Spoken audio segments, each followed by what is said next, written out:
Price is the economic sacrifice a customer makes to acquire a product or service. Customers always compare this sacrifice with the perception of the product's value.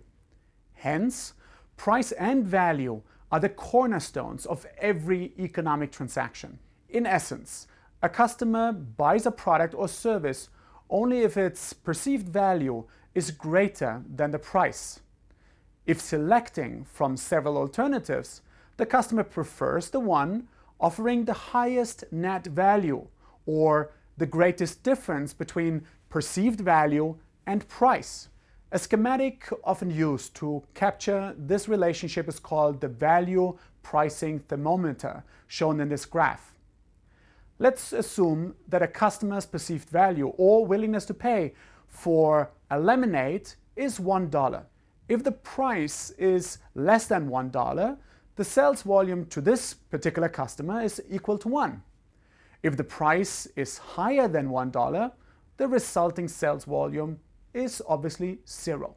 All pricing situations essentially reduce to this very simple model, the atomic building stone of pricing.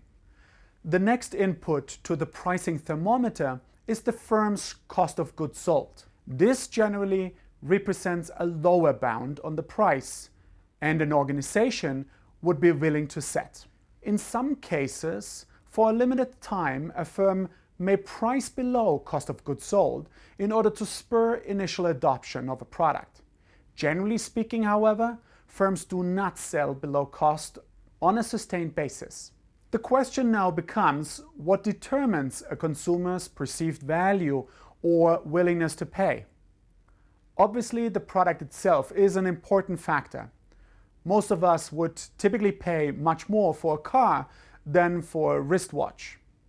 For a given product category, willingness to pay depends also on the product's features, quality, or performance, for instance. Thus, we would typically pay more for Mercedes-Benz than a Skoda. The willingness to pay depends also on alternatives available to the consumer. Willingness to pay is typically lower if cheaper alternatives are available from competitors in the market or in the form of substitutes. Finally, the consumer's preferences for the product are determined by his or her disposable income and tastes. A consumer will buy a product only if his or her willingness to pay exceeds the price being charged. As you can imagine, typically not every consumer is alike. So when we look at an entire population of consumers, we would typically see that they're very different or heterogeneous.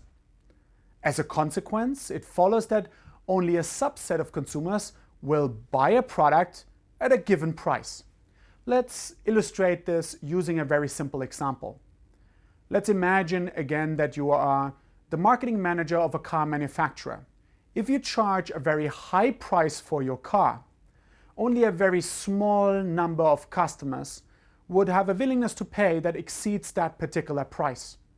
And as a consequence, the demand would be small or fairly limited. On the other hand, if you would reduce this price quite significantly, you would see how the number of consumers out there in the market that have a willingness to pay that is higher than the specified price increases or augments. So as a consequence, the overall demand for your product increases as well. Generally speaking, we see that having a high price typically leads to a small demand, while a very low price leads to a fairly high demand.